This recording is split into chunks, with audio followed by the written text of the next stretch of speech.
아멘. 감사합니다. 오늘은 종료주일입니다. 종료주일은 예수님께서 십자가 지시기 일주일 전 나귀를 타고 예루살렘에 입성한 날입니다. 예수님께서 나귀를 타고 입성하실 때 많은 사람들이 종려나무 가지를 흔들며 호산나 호산나 하며 환영을 하였습니다. 그 당시 문화를 보면 전쟁에서 승리한 장군이 돌아오는 그 장군을 맞이할 때 군중들이 자기들의 겉옷을 벗어 길에 펴고 또 종려 가지 나무를 흔들며 환영 행사를 합니다. 그런데 예수님께서 예루살렘 입성하실 때 이와 같이 한 것입니다. 마치 장군이 전쟁에서 이겨서 돌아올 때 겉옷을 땅에 펴고 길에 펴고 종려 가지를 흔들면서 환영했듯이 그렇게 환영을 했습니다. 이렇게 한 것은 아마도 이 많은 사람들이 예수님이 유대 나라를 로마로부터 정치적으로 군사적으로 독립을 이루실 것을 기대하는 그 기대 심리에서 그렇게 하지 않았나 생각이 듭니다. 그리고 예수님의 이때의 모습은 그 이전과는 평소와는 사뭇 다릅니다. 그 이전에는 모든 일들을 자신을 드러내지 않고 은밀히 행하셨습니다. 이적과 기적을 행하신 후에도 급히 그 자리를 떠나는 것을 보게 됩니다. 그리고 병자를 고치신 후에 그 병자에게 삼가 아무에게도 아무 말도 하지 말라 하시는 것을 보게 됩니다. 그런데 오늘 본문에 보니 예수님께서 공개적으로 드러내놓고 입성하시는 것을 보게 됩니다. 왜 예수님께서 은밀히 행하지 아니하시고 공개적으로 자신을 드러내고 있는가? 그것은 때가 되었기 때문입니다. 예수님이 하시고자 하는 그 사역의 때가 이르렀기 때문에 그렇습니다.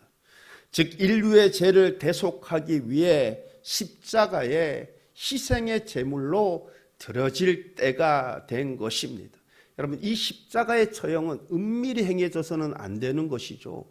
만인들이 알 수 있게 보게 행해져야 되는 사건입니다.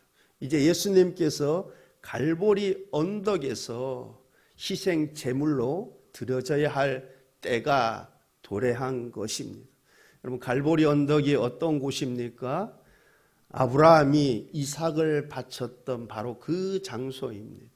예루살렘이 솔로몬이 성전을 건축한 바로 그 자리입니다. 그 자리에서 이제 예수님이 희생 제물로 드려져야 할 그 때가 도래된 것이에요.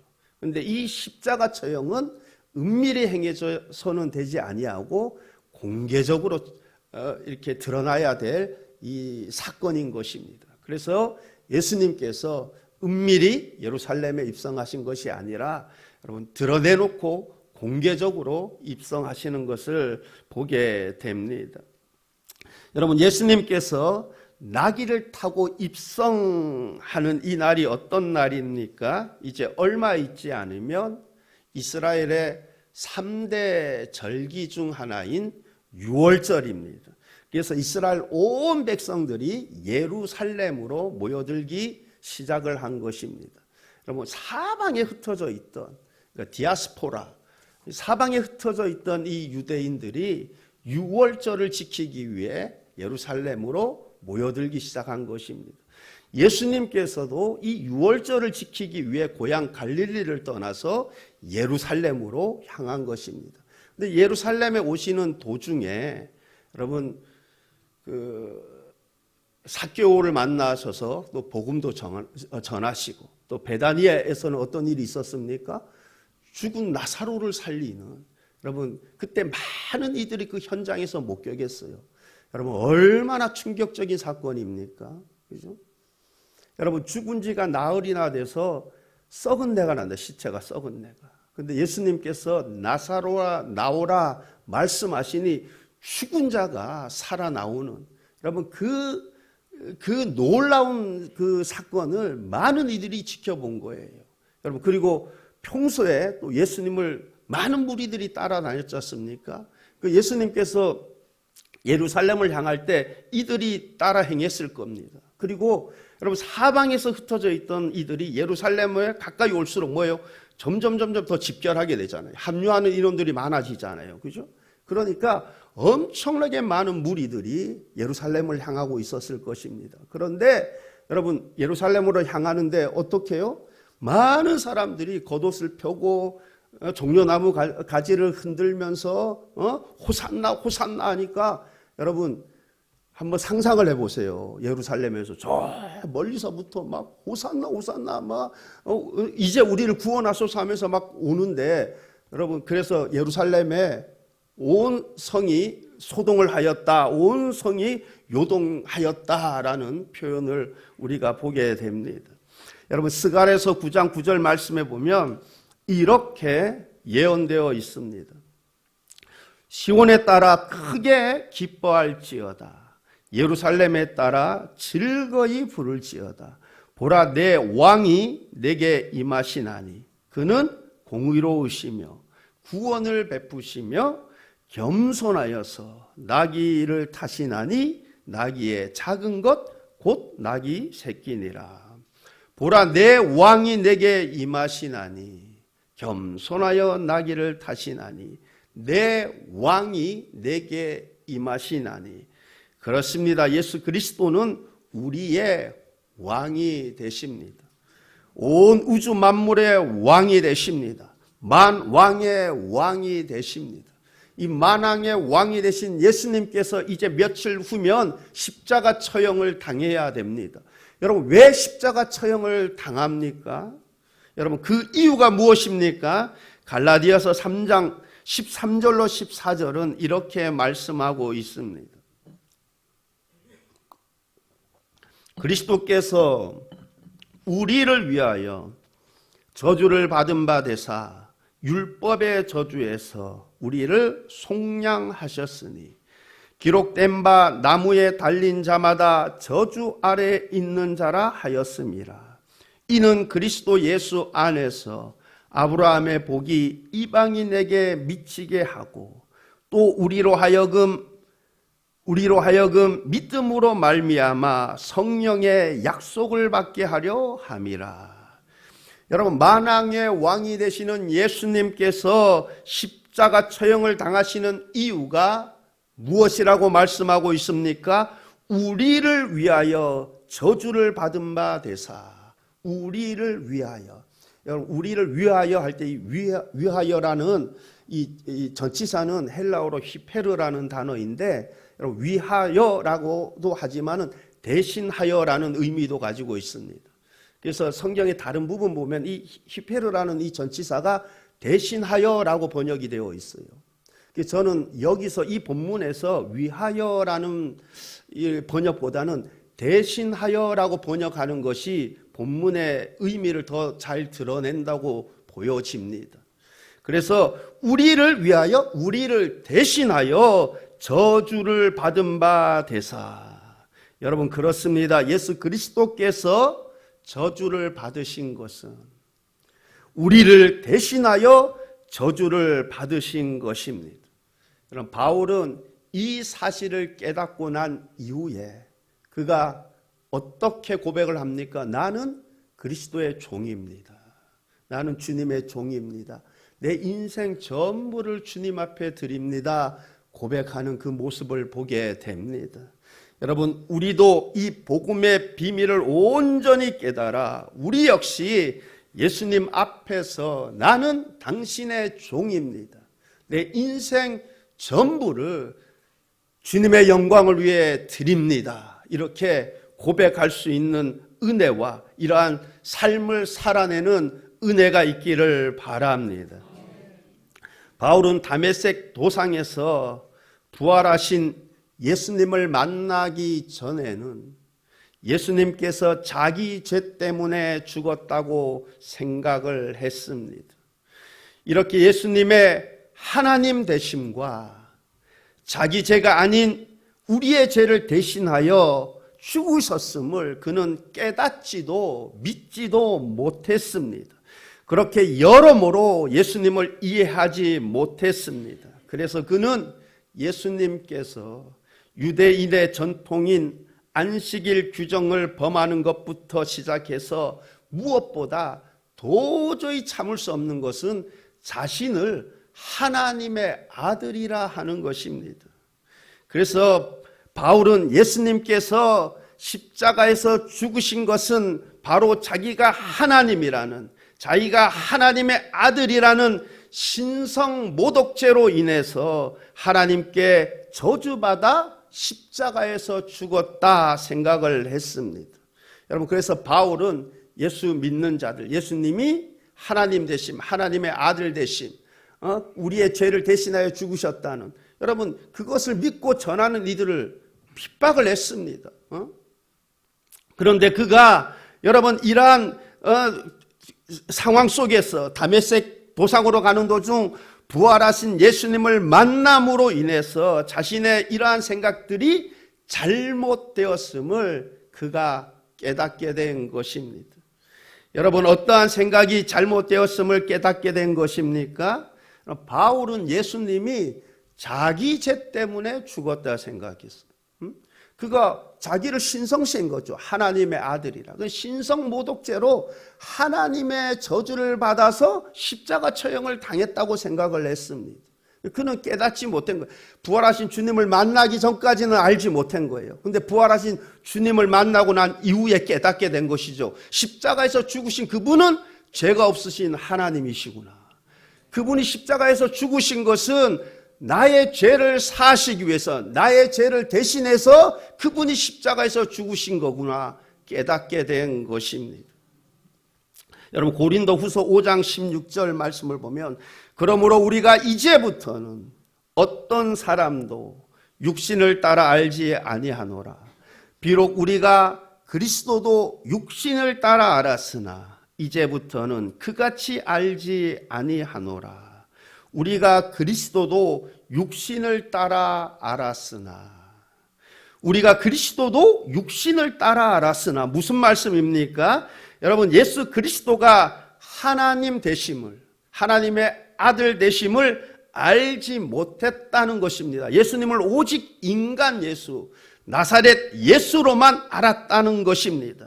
그래서 예수님이 십자가에서 죽으신 것은 자기 죄 때문에 죽은 것이지, 죄가 없으신 하나님이 우리 죄인들을 대신하여 죽으셨다는 사실을 알지 못했다라는 것입니다. 여러분, 사도 바울은 십자가 처형이 어떠한 것인지 잘 알았을 것입니다. 이 십자가 처형이 얼마나 두렵고 공포스러운 것인지 너무나 잘 알고 있었을 것입니다.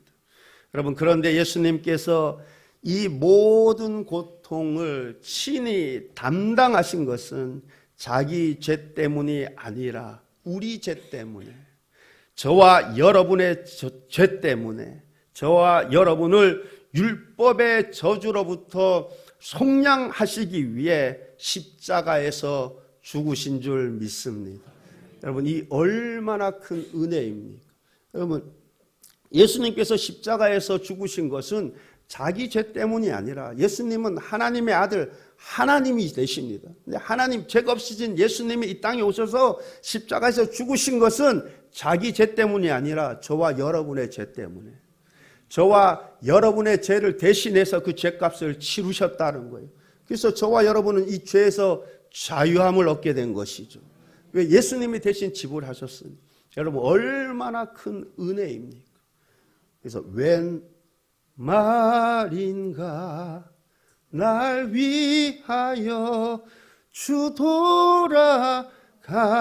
돌아가셨나. 음을 왜 이래 높게 잡았지? 날 위하여 죽으셨다 하지 않습니까? 여러분, 보통 우리가 십자가 처형하면 십자가에서 죽으심만 기억하기 쉽습니다. 그런데 사복음서 보게 되면 여러분, 십자가 처형 당하시기 전에 이리저리 끌려다니시면서 온갖 모욕을 당하시고 심한 채찍으로 인해서 피투성이가 되는 예수님을 보게 됩니다. 여러분, 이사야 선지자는 이사야서 53장 5절에서 이렇게 예언을 하였습니다. 그가 찔림은 우리의 허물 때문이요, 그가 상함은 우리의 죄악 때문이라. 그가 징계를 받음으로 우리는 평화를 누리고 그가 채찍에 맞음으로 우리는 나음을 받았도다. 우리는 나음을 받았도다. 어떻게요? 예수님께서 찔림을 받으시고 상함을 받으시고 징계를 받으심으로 인해 우리가 나음을, 우리가 온전한 구원을 얻게 된 줄 믿습니다. 여러분, 이 은혜 우리가 평생 갚아도 다 갚지 못할 은혜입니다. 그렇기 때문에 구원은 하나님의 선물입니다. 구원은 우리가 어떤 대가를 치루어서 살 수 있는 것이 아닙니다. 내가 가진 그 모든 것, 이 세상 전부를 팔아도 살 수 없는 것입니다. 너무 비싼 것이기에 그 무엇으로도 값을 치룰 수 없습니다. 그러하기에 하나님께서 우리에게 선물로 주셨습니다. 여러분, 그런데 우리가 이렇게 값없이 은혜로 받다 보니까 이 구원의 은혜, 그 가치를 너무 소홀히 여기기 쉽습니다. 여러분, 그러나 예수님께서 우리에게 구원을 선물로 주시기 위해 값비싼 대가를 치르셨다라는 사실입니다. 죄가 없으신 예수님께서 십자가에서 대신 죽으신 것입니다. 우리가 이 사실을 기억하고 이 은혜에 항상 감사하며 이 은혜를 널리 전하는 자가 될 수 있기를 바랍니다. 여러분, 십자가의 가치는 이 세상 모든 가치보다 더 가치 있는 것입니다. 여러분, 한 영혼이 천하보다 귀하다지 않습니까? 한 영혼이 천하보다 귀하대. 그런데 이 십자가의 가치는 여러분, 한 영혼을 구원으로 인도하는 능력이 있습니다.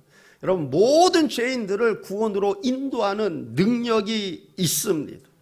여러분, 그러므로 이 복음의 비밀을 널리 전하고 또 전할 수 있기를 바랍니다. 이것이 교회의 가장 최우선시되는 사명인 것입니다. 오늘 우리가 읽은 이 본문의 말씀이 스가랴서 9장 9절에 기록되어 있는데, 기록된 예언 그대로 이루어졌음을 우리가 보게 됩니다. 나귀의 새끼를 타고 입성하실 것이라는 이 스가랴 선지자를 통해서 예언된 이 예언이 많은 시간이 지나 대략 한 550년가량이 지났습니다. 그러나 약속된 시간이 되자, 즉 때가 참에 고대하며 고대했던 약속된 메시아가 예언대로 나귀를 타고 예루살렘에 오셨습니다. 우리는 이 예언이 성취됨을 보면서 또한 다시 오시리라는 그 말씀 역시 예언된 그대로 이루어질 것임을 믿어 의심치 않기를 바랍니다. 여러분, 그렇습니다. 예수님께서 예언하신 그대로 십자가의 사명을 감당하시기 위해 비천한 몸으로 오셨듯이 또한 예언된 그대로 영광 가운데 다시 오실 것입니다. 예수님의 초림에 관한 모든 예언이 그대로 성취되었듯이 예수님의 재림에 대한 예언 역시 그대로 이루어질 것입니다. 때가 차면 말씀 그대로, 예언 그대로 다시 오실 것입니다. 우리가 이 사실을 항상 기억하며 비록 이 땅에 살지만 우리의 마음이 항상 깨어 있을 수 있기를 바랍니다. 그럼 내일부터 고난주간 특별 새벽 기도회를 합니다. 여러분, 보통 고난주간 때가 되면 주님의 고통에 동참한다라는 의미에서 하루 한 끼 금식 뭐 3일 금식 아니면 고난주간 내내 금식하는 분들 계십니다. 참 귀하고 아름다운 모습입니다. 그러나 우리가 고난주간에 잊지 말아야 할 사실 하나가 있습니다. 그것은 고난받는 주님을 바라보며 죄의 삭시 얼마나 무서운 것인가를 바라보아야 합니다. 여러분, 왜 예수님께서 십자가에서 죽으셨습니까? 왜 예수님께서 십자가 고통 가운데 죽으셔야 하셨습니까? 우리의 죄악 때문입니다. 여러분, 죄의 삭은 사망이라 하였습니다. 그러므로 우리가 예수님께서 고난받는 이유가 우리의 죄로 인함임을 깨닫고 이번 고난주간 동안 이제는 내가 죄와는 결별하고 죄와는 피 흘리기까지 싸우고 오직 하나님 앞에 거룩한 자로 살아야겠다라는 결심과 다짐이 있기를 바랍니다. 히브리서 12장 2절입니다. 믿음의 주요 또 온전하게 하시는 이인 예수를 바라보자. 예수를 바라보자. 이번 고난주간 한 주간 동안 특별히 예수님을 많이 묵상하는, 십자가의 은혜를 많이 묵상하는 시간들을 가질 수 있기를 바랍니다. 이번 고난주간 특세는 6시에 하죠. 6시. 6시에 하니까 여러분 간단하게 아침 이렇게 어묵탕도 하고 죽 할 때도 있고 물론 빵 드릴 때도 있고 주보에 나와 있죠. 그죠? 그러니까 우리 학생들도 참여하고 여러분 특세하면 다 나와야 되는 거예요. 그죠? 저 제주도에 안 산다 그러면 여러분 다 나오셔야 돼. 그래서 학생들도 나오고 우리 직장인들도 나오고 권사님들도 나오고 저하고 눈 맞추신 분들도 다 나오셔야 되고 다 나오셔야 돼. 여러분 한 주간 동안 그리스도의 십자가를 묵상하며 그 은혜를 기억하며 감사하는 한 주간 되시기를 바랍니다. 무엇보다 십자가를 묵상하면서 죄의 대가가 얼마나 두려운 것인지 끔찍한 것인 것을 깨닫고 죄로부터 돌아서는 결단이 있기를 바랍니다. 예수님께서는 다 보시고 다 아십니다. 그러므로 우리가 스스로 속이는 자가 되지 마시고 죄와 단절하고 거룩한 삶을 사는 은혜가 있기를 바랍니다. 여러분 이 시간 우리가 이렇게 결단하는 은혜가 있기를 바라요. 뭐냐면 내가 예수님이 기뻐하지 아니하는 일이라면 예수님이 좋아하지 않는 것이라면 내가 보지도 않고 말하지도 않고 내가 행하지도 않겠다. 반면에 예수님이 기뻐하시는 거라면 예수님이 좋아하는 것이라면 내가 그것은 내가 목숨 걸고 내가 힘에 붙이도록 그 말씀에 순종해야 하겠다. 여러분 그러한 결심과 결단이 있기를 바랍니다. 여러분 오늘날도 지금도 주일날 교회에 나와 예배드리는 사람들 많습니다. 많습니다. 그죠? 이곳 저곳에서 이 시간 동시간대 예배드리는 이들 많이 있습니다. 그러나 정말 예수님을 나의 구원자로 믿고 하나님 기쁘신 뜻대로 하나님 말씀에 순종하며 살고자 하는 이들이 얼마나 될까? 예배는 드리고 있지만은 정말 예수님이 나의 구원자가 되심을 믿고 고백하며 하나님 기쁘신 뜻대로 살고자 하는, 비록 내 양심에 100% 내가 만족하지 못하지만 그래도 순종하고자 하는 그 마음이 있는 이들이 얼마나 될까? 여러분 출애굽기에 보면 하나님께서 이스라엘 백성들 출애굽해서 시내산에 모아놓고 말씀하시죠. 십계명과 함께 모든 규례들을 주시면서 너희들이 이 말씀에 순종해서 이대로 지켜 행하면 그리하면 너희가 대대손손 축복을 받으리라 말씀합니다. 여러분 그때 이스라엘 백성들 어떻게 반응합니까? 아멘 아멘 반응해요. 그렇게 하겠다고. 그런데 여러분 이스라엘 역사를 보세요. 그렇게 합니까? 물론 그렇게 순종하는 일이 있죠. 갈렙과 여호수아처럼. 그죠? 그러나 여러분 대부분 그러하지 못했어요.